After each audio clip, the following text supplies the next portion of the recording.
Dunkirk. And let's start with Jack Loudon. Come on in, Jack, and let's applause. I saw Jack at breakfast today. Did you have a good breakfast with your mate today? I was sitting kind of, I pretended like I was sitting with you. And here we have Barry Keoghan. Is that right? Come on, Barry. And next up, of course, we have Mark Rylance. So very good to see you. And let's bring in now Christopher Nolan. Christopher Nolan. And coming up, of course, we have Fionn Whitehead. Fionn, good to see you again. And Harry Styles. It's gonna go, come this way, please. Here we go, Harry, good to see you. And of course, we also have Emma Thomas, and that rounds out the cast and filmmakers for Dunkirk.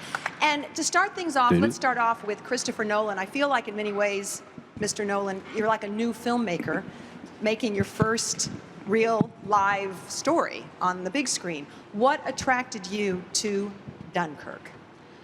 Well, like most British people, Dunkirk's a story that I've grown up with. I don't even remember the first time I was told about the events at Dunkirk. And so, as kids, we received the sort of very simplified, almost mythic fairy tale version of what happened there. But over time, and in particular experience that Emma and I had about 20 years ago, where we made the crossing with a friend of ours who owned a small boat, and we made the crossing at about the same time of the year the evacuation had taken place, and went to Dunkirk. And the crossing was extremely difficult. The channel was very rough. It felt difficult and dangerous, and that was without people dropping bombs on us. That was without heading into a war zone. So I came away from that experience with my respect and fascination for the people who'd taken part in the real evacuation absolutely cemented. So it's just something that I've never quite understood why a modern film hasn't been made about it. And as a filmmaker, those are the kind of gaps that you're looking to fill. Okay, let's kick it off with the press. We'll start right over here. Hi. Is it on? Wow, the movie was amazing in IMAX. It was so awesome. My question is for Christopher Nolan. We've seen your career grow. You, independent filmmaker, kicking butt back then. Now, this epic war film you've created. Can you talk a little bit about the process moving forward in your career, how you choose your projects, how you guys as a team choose your projects, what you direct? I mean, for me, it's always been about story. It's always been about finding a story that hooks me, that I feel that I can have an emotional connection with, that'll sustain me through the years of making the film. I'm very single-minded. I only really do one thing at a time. I'm not very good at planning what I'm going to do next. So I dive in and I concentrate on one film for 2 or 3 years usually. And so it has to be a story that I feel is going to hook me emotionally for that period of time and keep me enthusiastic about it. Emma, where do you fall into place with all this? I guess I produce the films that he gets enthusiastic about. I mean, we only really work together, and so, I try and suggest things to him. Sometimes that works, sometimes it doesn't. But, it really has to be a film that Chris is excited about and sees something that he can do that's different and he can get behind. Right over here. I'm very curious about about your editing process. How long was your first cut on this compared to the finished film? And also, you haven't really released deleted scenes from your previous films. Have you pulled like a Kubrick where everything has been burned? Or do you have them in a vault somewhere where one day they might see the light of day? I know, they're all in the films. I have a great editor, Lee Smith, and we find a way to just stuff more and more into the sausage. So we don't really tend to leave anything on the cutting room floor in terms of complete scenes that would be coherent on a deleted scenes feature. If you look back at my past, like Insomnia, we have 2 deleted scenes on the DVD there because we had 2 scenes that I liked very much that had to come out of the film for time. And after that, I really took the view of trying to make those decisions on the page. So being a writer-director, I don't come to the floor with things that, well, let me put it this way. Making films is hard. All of these people here can attest to that. It's just difficult, and you'll do anything to not shoot something if you don't have to. So I try and pull things out at script stage that I don't think are going to serve the narrative. Right here. I thought it was an interesting choice to have the three different stories going on, one by land, one by air, and one by sea. And I was wondering what inspired that choice and what you were hoping to gain from those perspectives. What I was hoping to gain was a way of maintaining a subjective storytelling approach, but still building up a coherent picture of the larger events of Dunkirk. So everything in the film is intended to be intense, suspenseful, and subjective. You want to be on the beach with these guys, seeing events through their points of view. But then you also want to build up this bigger picture, and so that requires the view from the air, from a Spitfire pilot, on the sea, from people coming over to help with the evacuation. And that way, not let the audience step out of the movie, step out of the human scale perspective. I didn't want to cut to generals in rooms with maps kind of pushing things around or whatever. I didn't want to give the audience knowledge that the characters didn't have other than through the interaction of these three distinct story threads. I want all the actors to answer this question. Given the fact that there wasn't a lot of dialogue in this movie, what does a Christopher Nolan script even look like? Harry Styles, let's start with you. I think the thing with Chris's script is very is the same across a lot of his older movies, is that they lend themselves to multiple viewings, and I feel like you learn new things each time you watch it, and I feel like it's very much the same. I felt when reading the script is you kind of learnt new things and found new things that you were excited about within it. I think that's kind of, once you get your head around it, because they're obviously so technical, you kind of enjoy it more and more the more times you read it, which is obviously amazing. Ben?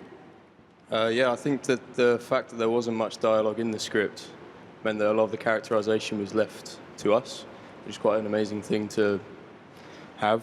And it just meant that we got to work on it ourselves, I guess. And when we stepped onto set, you had to kind of know your character so that you can respond to the situations around you accordingly. So, Mark?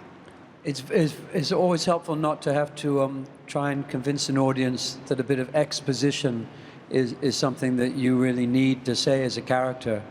Even in Shakespeare plays, you get exposition sometimes, and you have to work hard and twist and turn to make it sound like it's something you need to say to someone else to change them or to change yourself. And there was none of that in the script. Everything had to. It was easy to see the need behind the words and behind the situation. So that's a delight. It's also a delight, as I imagine it was, to work with Kurosawa, to have the same person who's made the script directing the film, if they can do both things, which Chris can, because it gives him a flexibility when you're filming a scene. He knows the material well enough that if an idea comes up when you're filming something, he'll know whether it's a valuable idea or not.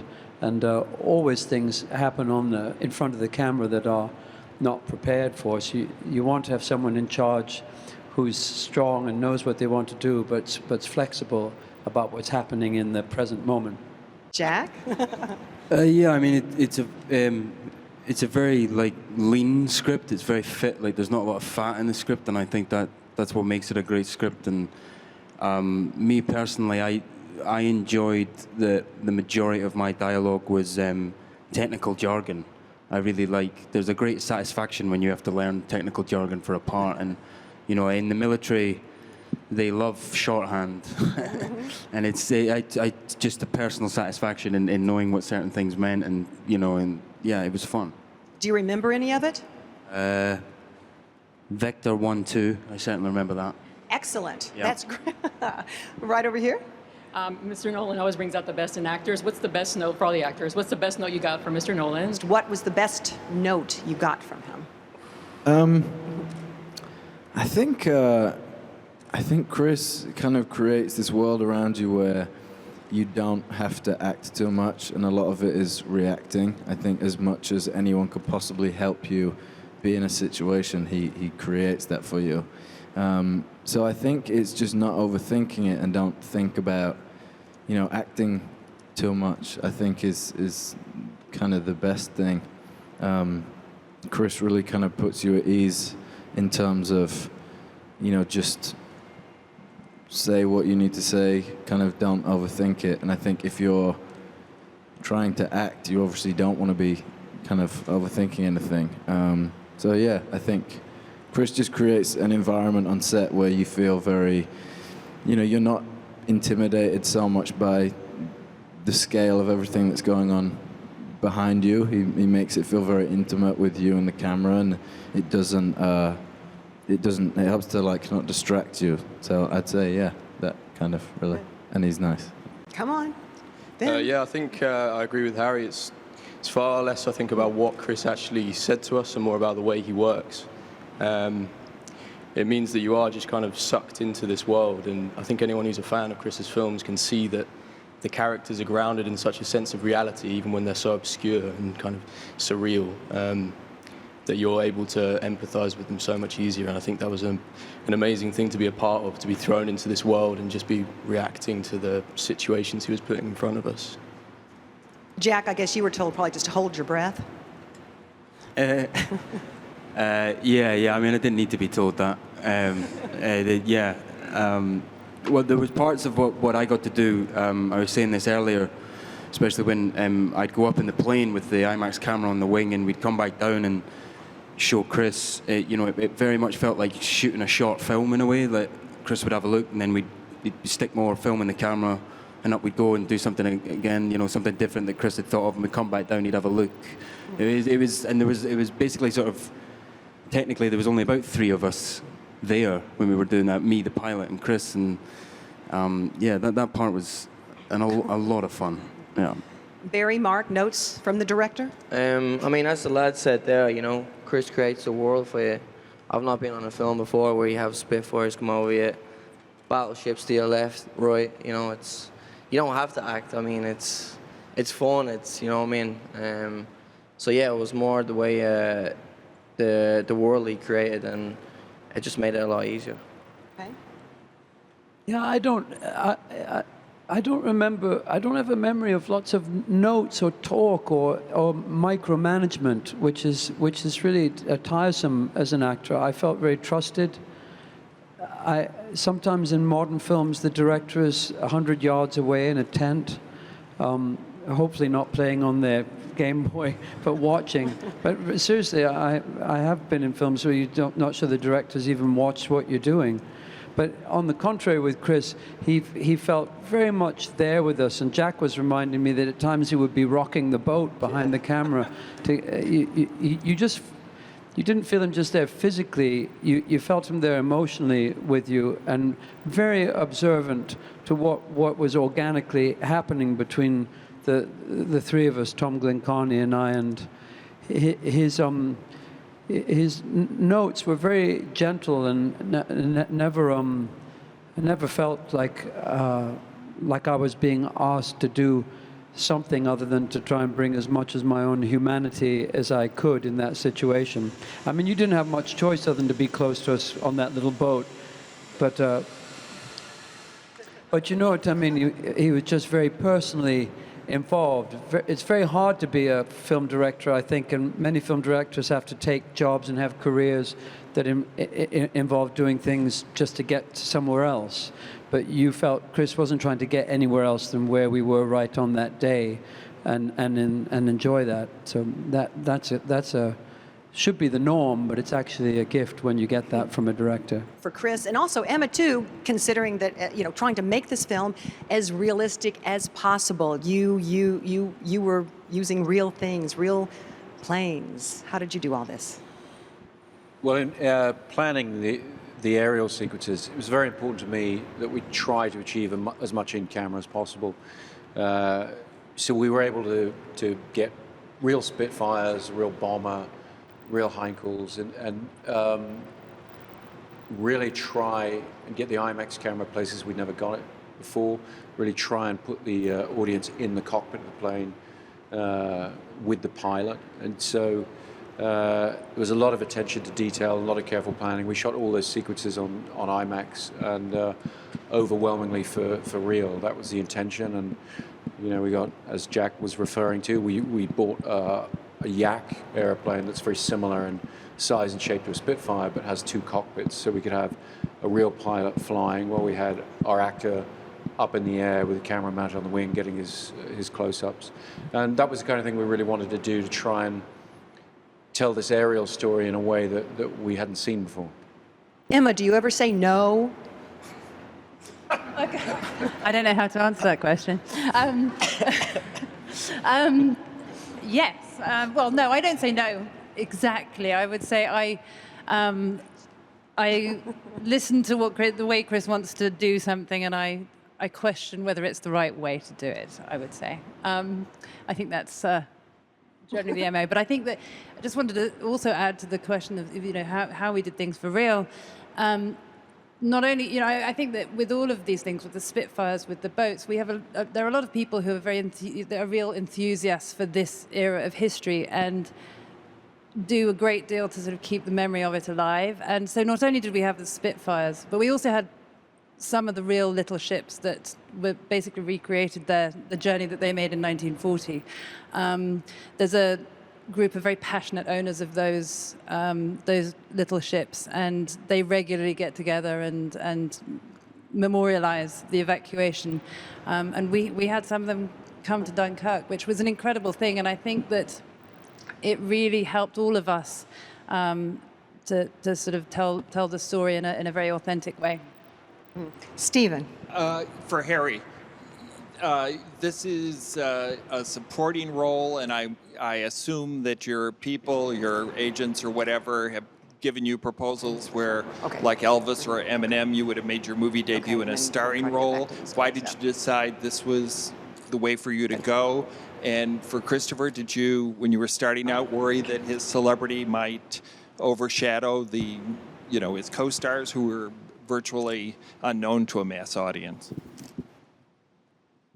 I think for me, when I first heard about, Chris making this film, I was kind of already excited to watch it. I think it's something that I would have been excited for had I had absolutely no involvement. And I think other than, the urge to want to get involved in it and try and, do anything to kind of be a part of it, I can't say I really thought too much other than that about it. I think everyone being on Chris's set, he's so passionate about it, and it's so infectious and creates this environment where everyone, cast and crew, I think there's one focus, and it's doing the best for him and doing the best for the film and making it as good as it can possibly be. And I don't think there's really any room to think about anything too personal other than that. I feel like there's kind of, everyone has the same goal, and that's just to do their part for the film, really. I mean, my job as a director is to see the potential in the people we're thinking of casting, and whether you're talking about somebody who's never done a film before, like Finn or Harry, or whether you're talking about somebody very experienced, like Mark Rylance or Ken Branagh, you have to see the potential for them to do something they've never done before. That's really the ideal. You try not to cast people who've done exactly what they've done, because they won't feel challenged and they won't get anything out of the experience. And so you can't worry too much about previous roles that Mark has done, or or Harry's celebrity or whatever. I think the audience, when they come to a film, if we all do our job right, they become invested in the world that you've created and they take it on its own terms. Now over here. Mr. Nolan, first off, a clarification from one of my fellow journalists. Did you say the cameraman was on the wing of the plane? No, the camera was mounted on the wing of the plane. Okay. Just want to make sure. Yes. My question was, you started off by saying that this story had mystic levels when you heard about it, as a youth. How did you keep that balance between showing the huge nature of this story and keeping a very human story? Well, the idea behind the structure of the story and the way in which we've told it is really by virtue of trying to tell it on a very human scale, on a very intimate scale, and create what I refer to as an intimate epic. You're trying to stay in a very, very intimate point of view with each of the story threads, but have them gradually, over the course of the film, build up a cumulative picture of a very, very large event. Right here. My question is for Harry, Finn, and the rest of the guys. What was your awareness of the Dunkirk operation beforehand, and what was your research? Did you go to like some of your older relatives and talk to them about it, or what was your research process, or did you feel you needed to? Well, I think it's obviously something that you learn at school. I think, like Chris has said, it's told in this very kind of washed over way. It's it's not. You're often taught about the end of the war, and there was obviously so many events after it. I think it's often looked over in terms of just how pivotal it was, and obviously the events that came afterwards. So I think it was, I think we all feel kind of lucky to be a part of something that gets to tell such an important story in a little more detail than I think it's usually told in. Yeah. Yeah, I think we all knew about Dunkirk because particularly in England, you learn so much about the Second World War growing up, just because it is such a fundamental part of our history and obviously the world's history. But particularly Dunkirk is so integral to how the UK treated the Second World War afterwards. We often talk about the spirit of Dunkirk.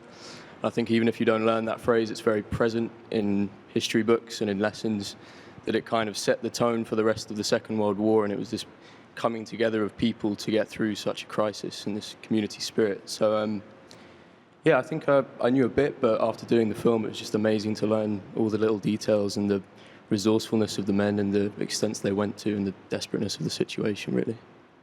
Did y'all do research too, I suppose? Or did you know about it beforehand, Dunkirk? Yeah, I knew about it, but it depends where you grew up in the UK. I mean, where I grew up in the Scottish borders, so we learned about the Navy and Scapa Flow up in Orkney and things like that. But it's hard to not be aware of it growing up in the UK. There's a museum in London called the Imperial War Museum, and much to my delight, they had a lot of audio recordings with men like Mr. Dawson, it sounded like you'd listened to them too, because sometimes I saw little details that Chris had taken with his imagination and made into the story of the film. But these were nice 60-minute or 90-minute recordings with these men, and they helped me to understand how little they knew about what they were going towards. The government at the time obviously was keen not to frighten the English people who'd only just got over the First World War, and didn't want to know how terribly badly things were going in France at that time. So yes, those recordings were very helpful to me. Right over here.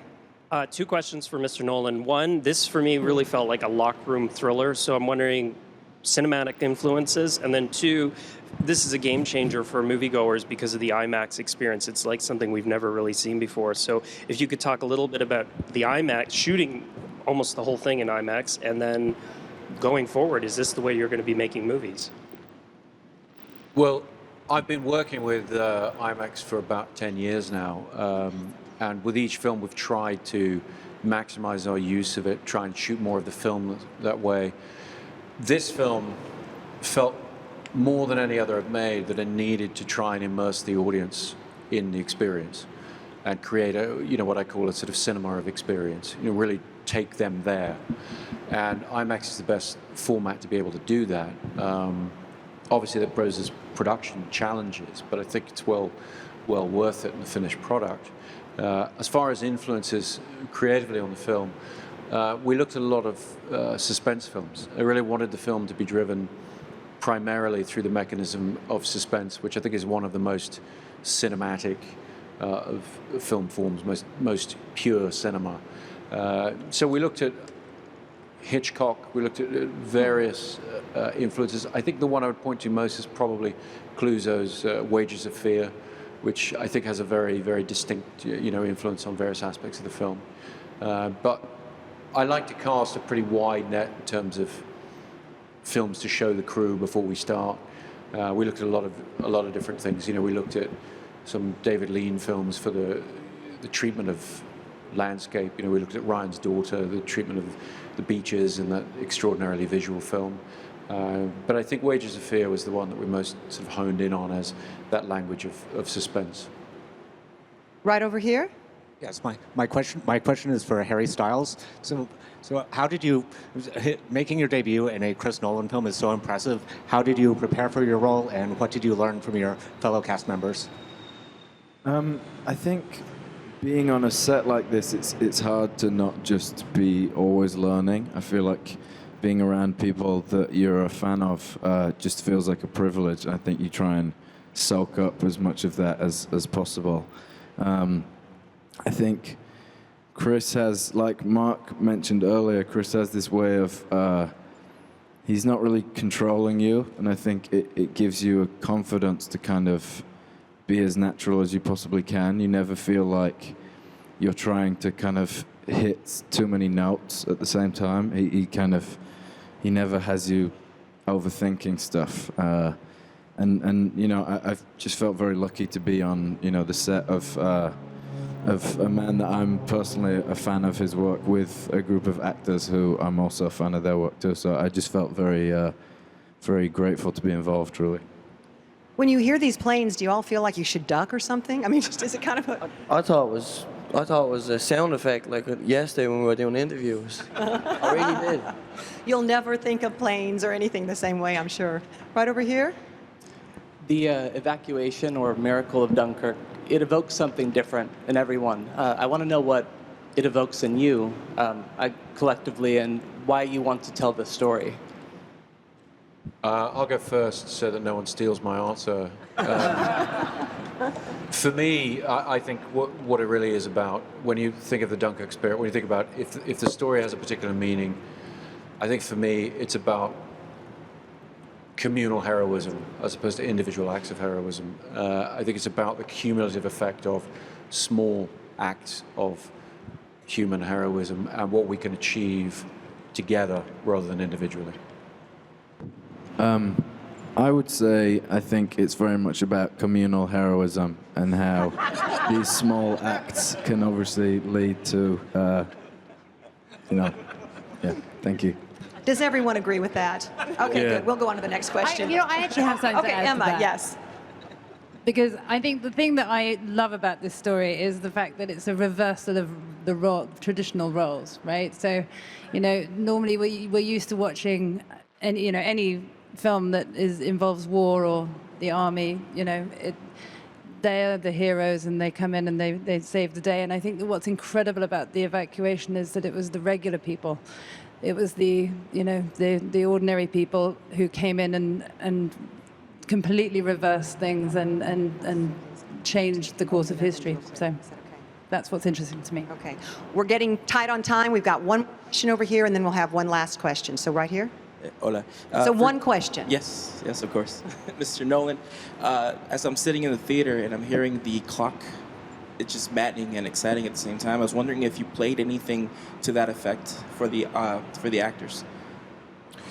No, not on set. I'm not really a fan of. Well, let me put it this way: our set was complicated enough without trying to introduce the element of playback. But the planning of the relationship between the musical picture started in pre-production before we ever started to shoot anything. And so I had it on headphones sometimes, and I had it with me.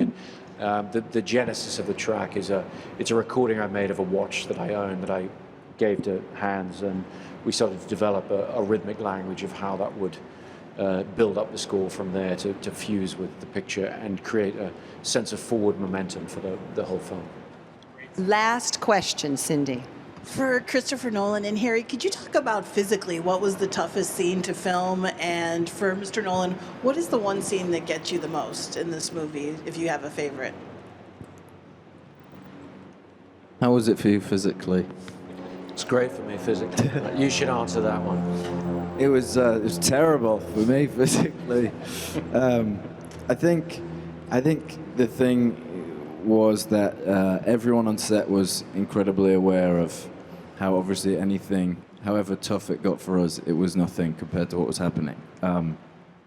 And you know, I think the focus that we all had to kind of do our jobs to try and be a part of telling the story, there wasn't really any room for personal discomfort or complaining.